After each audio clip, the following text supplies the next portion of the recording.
I got bored one day at work and the first video that I put out blew up. In the last 4.5 years, I've never felt like it's a job. I didn't know what I was charging for brand deals. It was way below budget. I needed the academic validation so much. You're losing yourself and you're losing your personality in the process. And I hated it. Today on the Sprout You podcast, we are joined by the TikTok sensation, Morgan Book. Morgan is a content creator based in Canada. Her first video was how to make an ice cream cake, and to her total surprise, it immediately went viral. Like a couple million views and 40,000 followers overnight. She has a combined following of over 4 million followers across all social media platforms. She works with incredible brands like Indigo and Amazon Prime Video and is completely self-taught in the content creation space. After watching this episode, you'll walk away with Morgan's secrets to growing an audience, making viral content, and monetizing it. Start on YouTube earlier. Partner managers on that platform are unmatched. You'll learn about her best tips and advice for beginner creators to get their feet off the ground. What is the biggest mistake beginner creators make? For people who want to get into content creation for the money, that's not going to work. And so much more wisdom for any of you looking to gain more freedom and make a full-time income online. So without further ado, I think you will really enjoy this episode and learn so much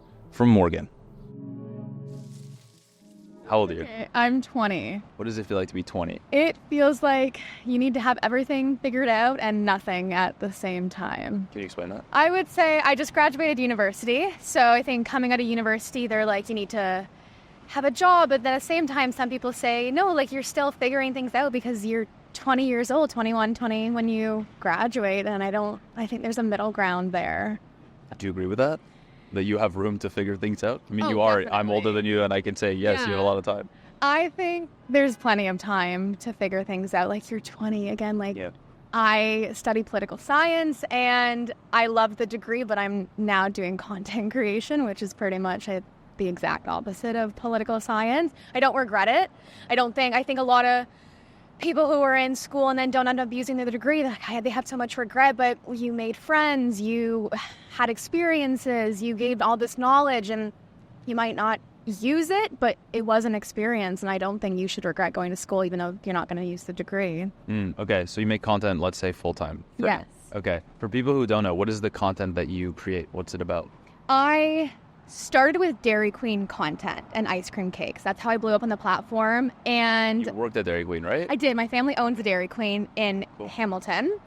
That's how I blew up. And then I've always loved to read and talk about books. So about 2 years ago, I kind of made that complete switch to talking about books and what I wanted to read and what I like to read and everything around books right now. Wow, cool. Mm-hmm. So for, again, people who don't know, how many followers do you have? What's your where are you at with that? I'd say a little bit over 4.5 million across platforms at this point. Okay.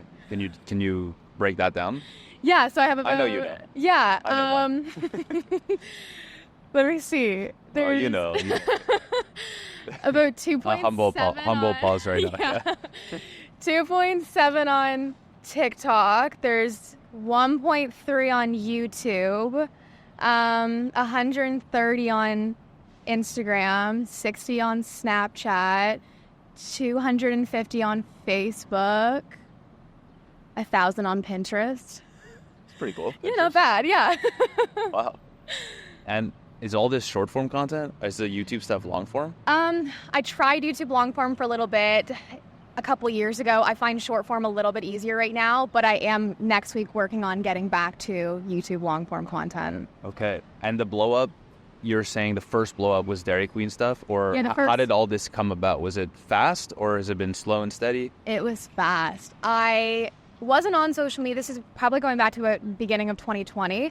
I wasn't on social media a lot. My best friend was like, you should post a couple Dairy Queen videos. And I was like, no one's going to like it. And I got bored one day at work and the first video that I put out blew up. So that was like a couple million views and 40,000 followers overnight. Wow. What were you doing there in the video? I was making a cake. That was the first, and it was just so random. There was no voiceover. There was some trending song at the time, and people loved it. No one had posted Dairy Queen content at that point. It was like a point of view style thing, and they loved it. I'm curious, why do you kind of gave me the answer, but I'm curious on your opinion. Why do you think that content blew up? I think it blew up because it just hadn't been done before. I think it's it is a very saturated community right now, and it kind of was coming up back then as well. And I just think this point of view style where an audience could come along with you, whatever you were doing, was something that they really enjoyed watching. Yeah. Well, also, everyone loves Dairy Queen, but no one knows how the cakes and the ice cream they eat is made. Even I think that goes for any fast food, any grocery store. No one knows the behind the scenes, and I think I was able to give them that view. And then it really blew up. I started making like cake orders for people so they could like watch their cake being decorated. But again, this is going back 2 years. Yeah. And then I kind of merged the books and the cakes for a little bit. I would work with authors and I would draw their book cover on the cake, which was really fun. Sick. And now I love talking about books, and the audience is still there to talk about books, which is really great because when you're changing niches, especially going from ice cream to books, it's a very big difference. But I find my audience right now is a lot of current readers and a lot of people who want to be readers. So I find that I can help give recommendations for those who want to get into reading, like a quick and fast read, I would say. Hey guys, we'll get back to this video in just a sec. If you're a busy professional and you are interested in the idea of making a full-time income online, I want to invite you to the Sprout U community, our online education platform for aspiring content creators. Joining Sprout U will get you exclusive access to live calls with all of the creators you're seeing here, who will be sharing their secrets to making a full-time income online every week with you. You'll get my 1 billion plus view step-by-step strategy to figure out what content to create, make viral videos, and monetize your brand. And you'll also get access into a community of people from all over the world of all ages who are chasing the same creative dreams as you. If any of this sounds interesting to you, click the link in the description below to get a free video where I share my exact step-by-step strategy on how you can get started today. Okay, back to the video. Just before I get into this switch,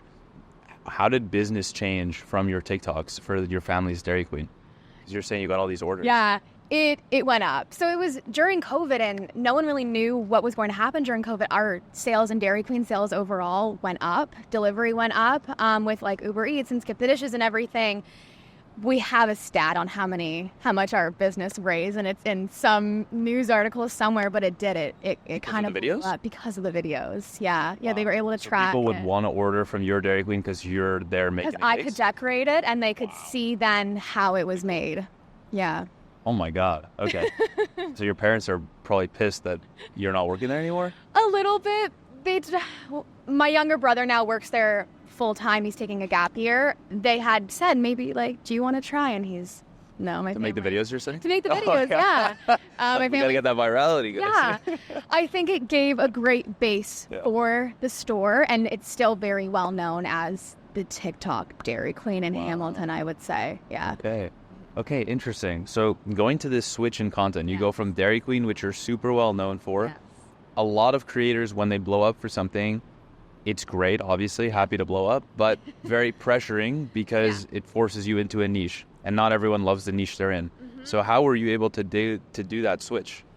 I think it was easy because I just didn't want to niche down anymore. I wanted to talk about what I wanted to talk about, and I think that is where social media is headed, and it's about not niching down. I think it's about just like having a community that follows you and likes what you're doing no matter what that is. It was intimidating switching, and I still get comments and DMs from time to time, oh, I'm unfollowing you because I want to see Dairy Queen content. And at the end of the day, it's better for engagement if they follow. Otherwise, they're not going to engage with the content. So, I mean, it is what it is. Yeah. How did you pick, or do you feel like you're talking to the right people right now? Like when you make content, do you feel like you've got those right people who are commenting and liking and watching? I think so. I think on Instagram, I like the community. I like the balance of having threads in the broadcast channel and stories and static posts and reels. I feel like the community there's a little bit of something for everyone on there. Although I'm a little bit of lifestyle and books and everything on my reels, sometimes on my broadcast channel, like it's just books. So I can get like the hardcore readers, the bookworms in there. I find Instagram and YouTube as well is just more versatile for a community these days. How do you recommend someone who wants to get started making content picks their niche?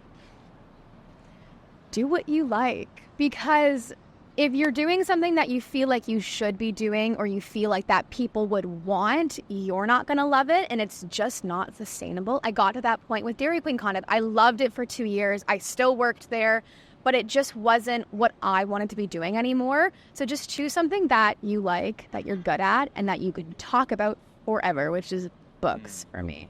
A lot of people make content. I don't know how you feel about this. I feel this way, that there's a lot of the same content being created. You know, someone goes on with a vision of like, I like this, but this isn't getting me views right now, so I'm going to make this because I see it getting views. Yes. What are your thoughts on that?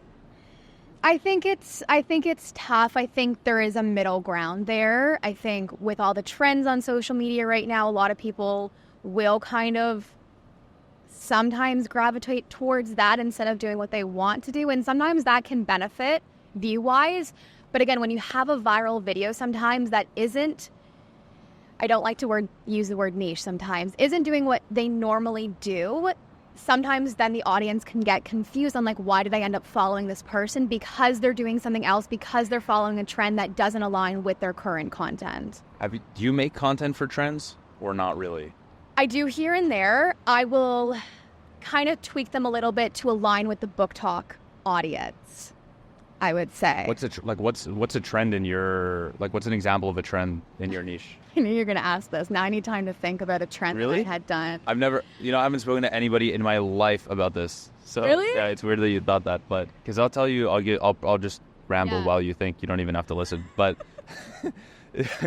I've never made content for trends ever. Okay. I don't know what the trends are. Like my girlfriend will be like, "Have you seen this?" And there's all the rage about this, and there's this. I'm like, I've never heard of any of this. I feel old, but I'm not in it. I don't watch this content. I don't care about the trends. They're very quick too, so if you don't pick it up within that week, it's gone. But it's hard because if someone likes you for a trend, then, and it's gone, then what do you do? Yeah. Like, you don't want to be a trend-based creator. That's the thing, and I can't even think of a trend that I've done recently because if it's not going to align with the audience, it's just not worth it sometimes. Because again, if you go viral with it, people follow you, they will unfollow you relatively quickly, or they're just not going to engage with your content. What's been your most viral book-related video that you can remember? Ooh, I did one. I was talking about my favorite romance books by their tropes. I find that these days... What's a trope? A trope is like enemies to lovers, friends to lovers. Okay. Like book people will understand this? Book people will very much understand it, and I think... I like books. I didn't understand that. But yeah, all right. I think book tropes are what's selling the books more than the actual synopsis of the book these days. Okay. Because those are longer, like you're looking at a couple paragraphs, yes, people will read it, but if you put out a video and you say it's got enemies to lovers, it's got the one bed trope, and it's got forced proximity, that will convince readers to read it more than saying here's what the book is about, is what I have found lately. Very cool. Yeah. And give an example of the video that you said? Oh, yeah.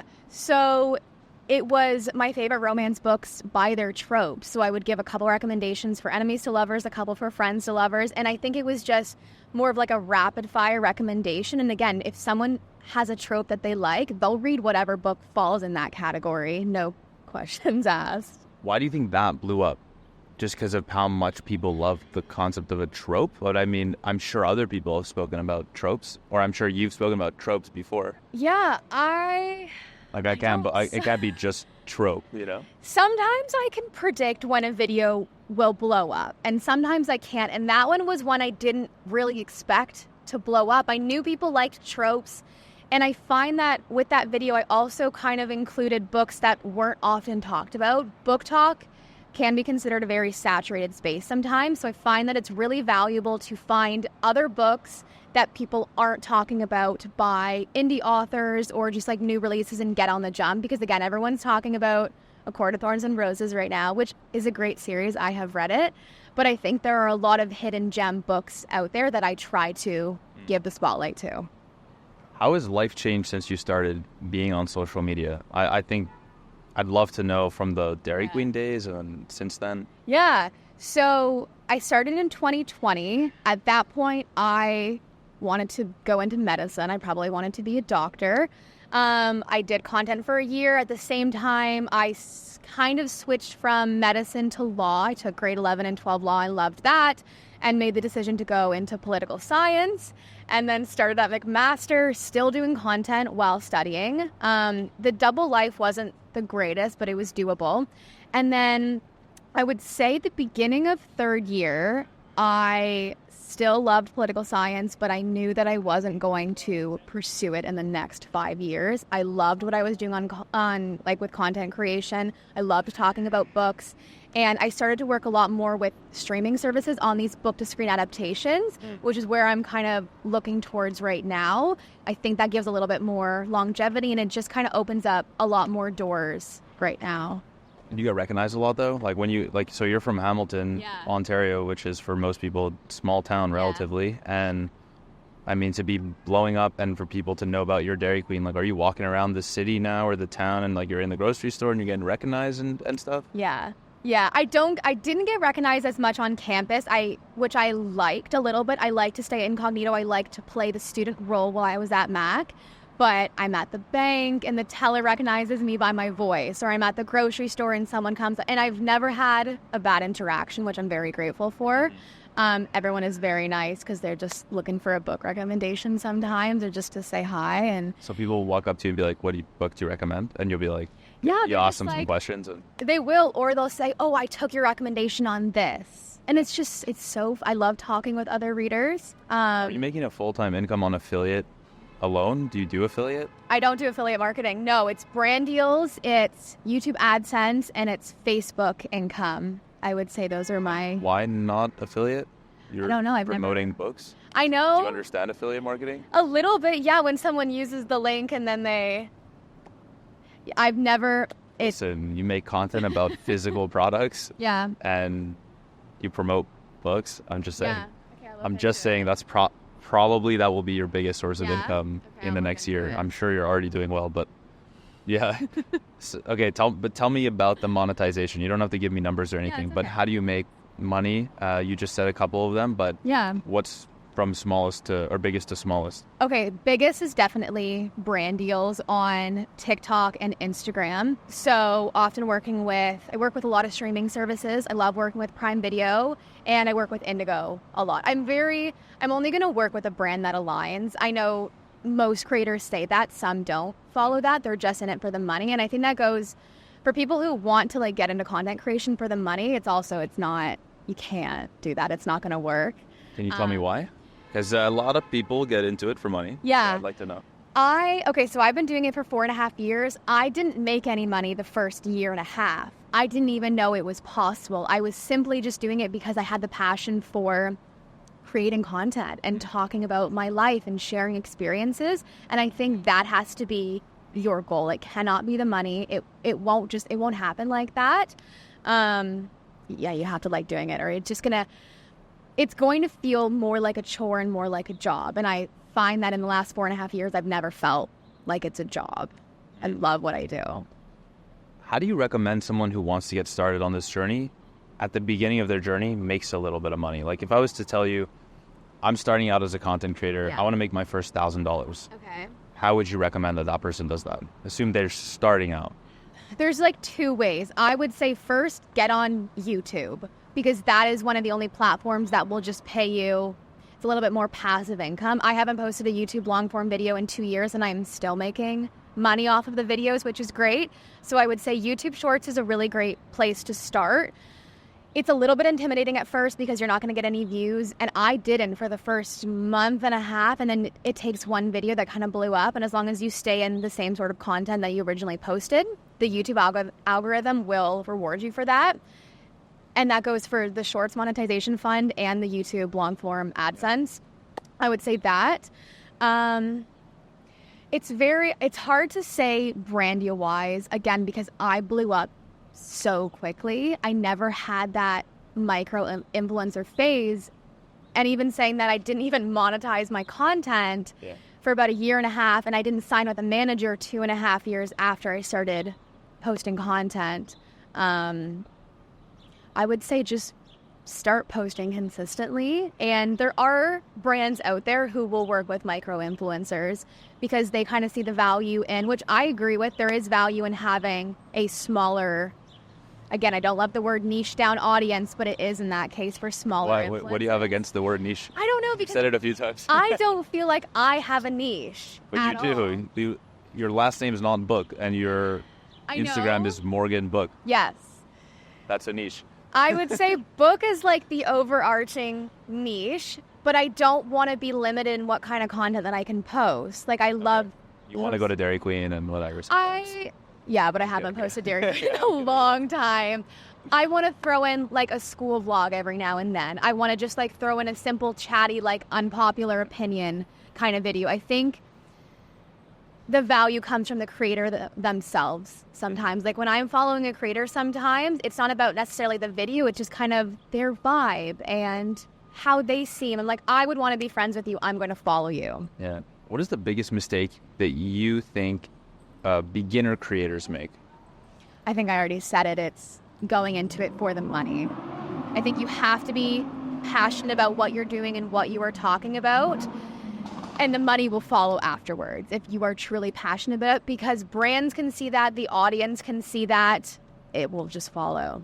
So you're sitting here, 4.5 million followers on all platforms. Yeah.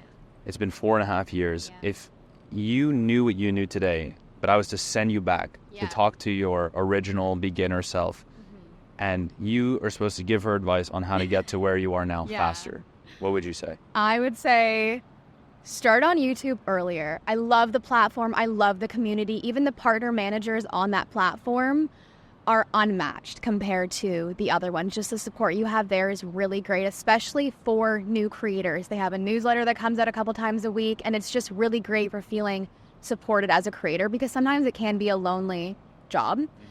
I would say I should have signed with management a little bit earlier. I didn't know what I was charging for brand deals. It was way below budget, I would say. And it just, again, having more people for a support system, which includes YouTube, and having a management team, I think are two things I would tell myself to do earlier. Amazing. If you could give 3 actionable tips to someone who's, let's say they're working in a job right now, they're not happy with, they want to make that switch, start creating content because they want to use that content to build a business and break free from the 9 to 5.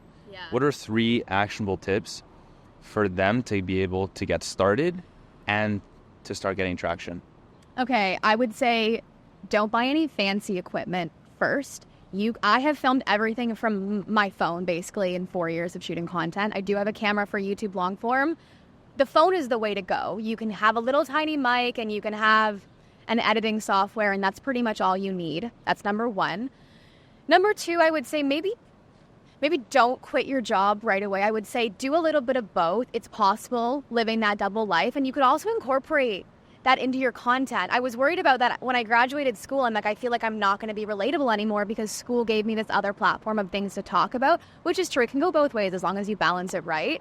But I would say keep your job and do content on the side for a little bit, which plenty of people work a 9 to 5 and still do content. And then Number 3, I would say just be yourself in your videos, which I know I have touched on. But your audience can see your passion for something through the video. And I think it really shows, and it really makes people follow you if they can see you're passionate about what you are doing and what you are talking about and what you like, because that will ultimately turn into money. Because if they see you talking about a product time and time again, and then you end up working with that brand, your audience knows that you are authentic and you actually like the brand and you like to use it, and they are then influenced to use it. I'm curious on what you said back towards the beginning. So you said you thought about being in medicine, then you switched into law, and then political science.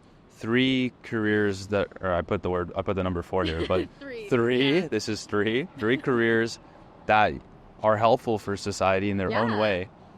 And there's a lot of people, younger people, they'd rather be content creators. It's easier, make more money, it's just a more fun life. What's your opinion on that? Like all of these people like yourself who have this opportunity to go and make what older people would say real impact, let's say. And now you're a content creator. I'm not diminishing because I'm one also, so okay. That's just how I worded it, yes. I would say the job isn't for everyone. I think being your boss, being your own boss, is something that I love to do. It's very easy and it's very hard at the same time. You need to be your own boss. Someone is not going to tell you what to do basically ever. You work with brands and obviously they will give you a concept outline, but you are making your schedule every day, and you need to have the determination and the confidence to kind of just like, it's just you sometimes. You don't have anyone to bounce ideas off of. It's a very community-oriented space, but it's also very lonely sometimes, which is good because we're all independently working, I would say. Again, it's hard. It's not for everyone. And again, I'm not saying influencer is being a hard job. There's a lot of people out there who say hard in its own right. I wouldn't diminish, it's very different than the conventional job, I would say. And again, I love doing it. It's never felt like a job, and I'm very grateful to be doing what I do. But again, you need to have that determination to be your own boss and tell yourself what to do every single day. Well, I mean, there's a lot of, right, you have to be judged by people, first of all. The people in your close circle will judge you. Online people will judge you. You have to balance that with consistency and learning skills that no one taught you. Yeah. Plus 15 more things I can say.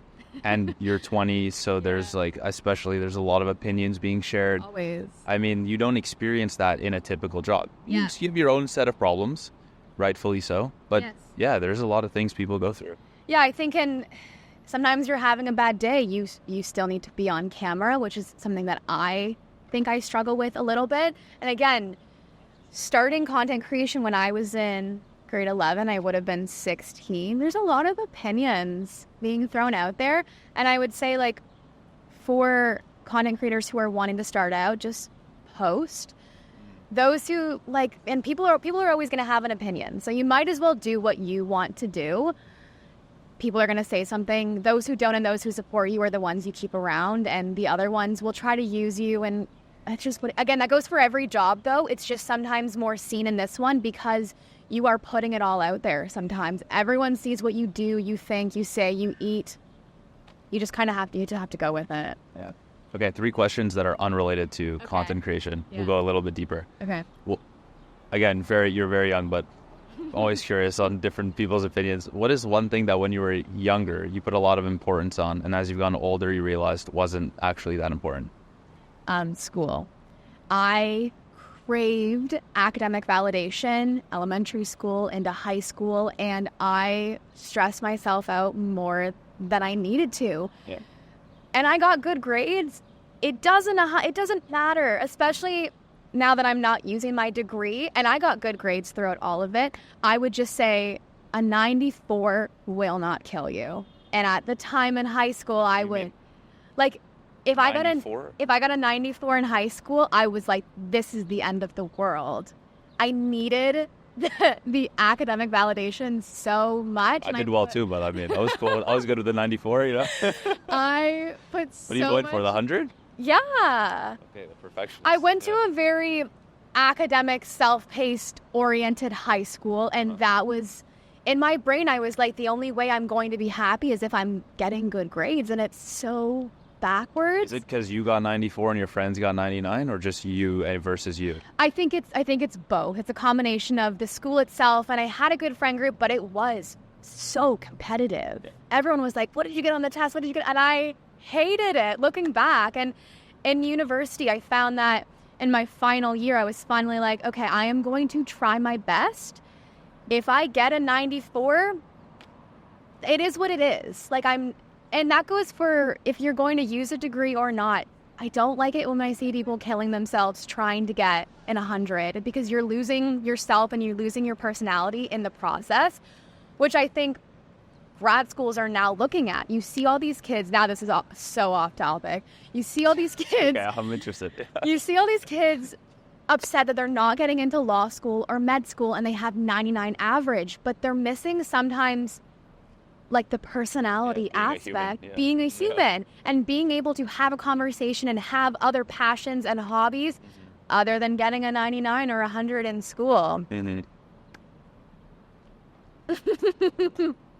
What is one truth about life that you wish everybody understood? That was deep too. Oh my gosh. We dabble in the deep, you know? People are going to have an opinion no matter what you do. So you might as well do what you want to do. I would say that goes for content creation. I get sometimes wrapped up in like, oh, I don't know if people are going to like this. I don't know how my friends are going to say. It doesn't matter. The ones who are going to say nothing and support you are the ones you want to have around you anyways, I would say. Last question. If you could give one piece of advice on living a better life or a good life to someone of your age or younger, what would you say? Stop caring so much. Yeah, just do you. Live your life, do what you want to do. If it makes you happy, it shouldn't matter what other people think or say.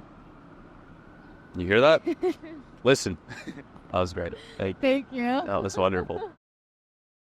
Thank you so much for tuning in. Once again, I want to remind you, if you're a busy professional and you're looking to make a full-time income online and gain more freedom in your current life, I want to invite you to join the Sprout U community. If you join Sprout U, you'll get exclusive access to engage with the creators that you see here. They'll be sharing their secrets with us on how to make viral content, how to monetize, and how to grow your brand. You'll get my Sprout step-by-step strategy on how you can go from someone who's never made content before to someone who makes a full-time income off of it. And finally, you'll get access into one of the most incredible communities full of people from all over the world of all ages who are thriving and pushing to achieve the same dreams as you. If any of this sounds interesting to you, click the link in the description below to watch a free step-by-step video on how you can get started today. Thanks again for watching, and I'll see you in the next one.